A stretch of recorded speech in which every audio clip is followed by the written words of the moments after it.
joined by former England footballer Luther Blissett, who was the first black player to score in an England shirt. Hello to you. Thanks for joining us. Really appreciate it. Hey. What did you make of... thanks. What did you make about what happened last night?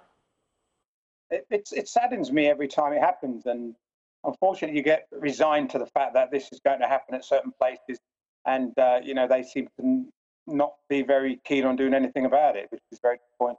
Okay, well, we know what UEFA should be doing about it. We know what they have got in place to try to do something about it. But what can England do to try to start to change the way other nations around the world treat England players? I think what needs to happen is all the players should be briefed.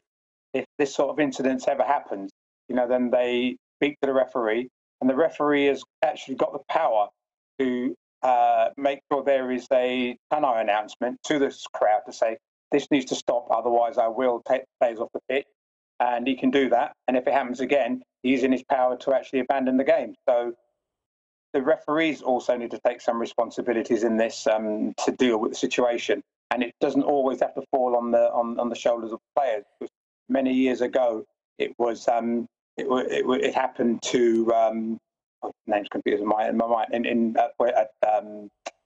at Barcelona, and you know, he walked off the pitch, and it was his own players that got him to come back on.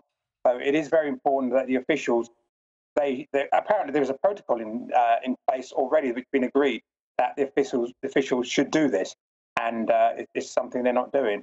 But at the end of the day, if nothing happens on the day, then I think UEFA should, in my opinion, and this would, and it's not about sending out a message showing that action will be taken. They should actually throw Montenegro out of the competition from here on in, and it's quite ironic, really, when you think they've actually got Negro in the name of their country. Do you think that the penalties are strong enough? From what you're saying, I'm guessing you're saying no. No, that's not. I mean, they go with financial, you know, punishments for these countries and these offenders of this sort of thing, and they play the game behind closed doors. It should not even get to that. They should just get thrown out of the competition. If they were to do that, that would show that it is totally not acceptable to behave in that manner, and they need to do more themselves about it.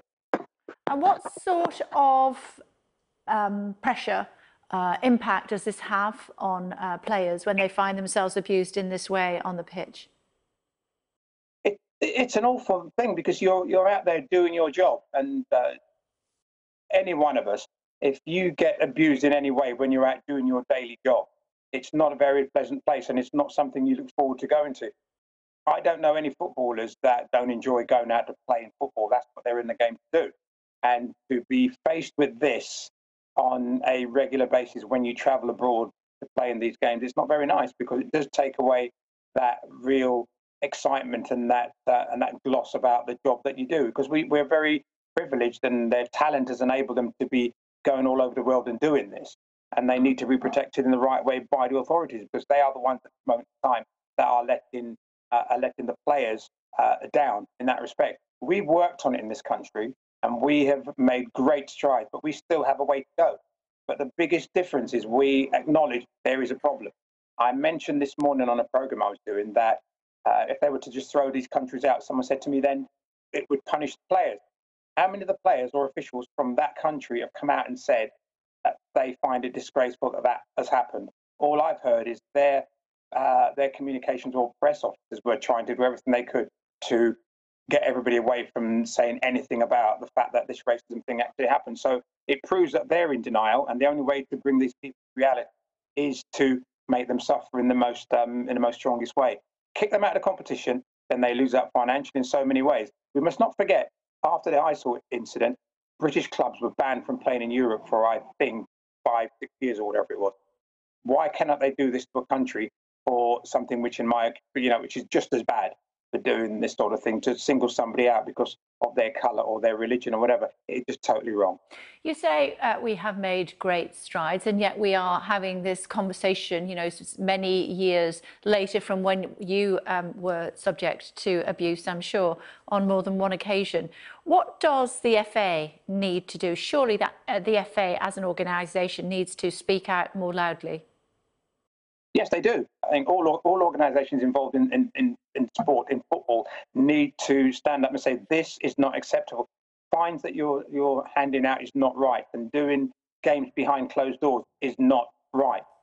You have to take a very strong stance with these sort of things now, and the education will come, but to stir them and to jolt them into dealing with the education, you have to do something which really shocks them. And for me now, it's got to ban them. The FA need to do more on the, I think, informing the players of what their rights are, what the criteria is for them if this happens in a game. And if this is drummed into the players and the players know it every time they walk into a football pitch for an international, that they just need to go to the officials and say, we're being abused and you need to do something about it. And then the steps can be taken. But until this happens, then what's left for the England manager, for Gareth Southgate, to round his players up and take them off the pitch? I don't think that is the right thing for him to be doing. It's not his place to be doing that sort of thing. That should be done by people that are the administrators of the game and the worldwide game, because FIFA and UEFA are culpable in this. They are pretty much saying that racism doesn't exist, but we all know it does, as our experiences in England has done. And I think this Brexit thing hasn't helped, which is what I think has sparked a lot of this incidents that we're having now in England again because of that. Yeah. I can see you getting lots of notifications on your computer as you're chatting to us. People saying, oh, I can see you on Sky. What? I know. Tell me about the picture behind you. That one, oh, that was a picture from when I had my testimony many years ago. There was a local artist, and he painted that, actually. So, and I've still got it up on the wall, because it reminds me of my younger days when I was fit and healthy and very strong and loved doing what I do. Now I've just got to think and dream about it. Were shorts really that short back then? They were, and in fact, I think he made those longer.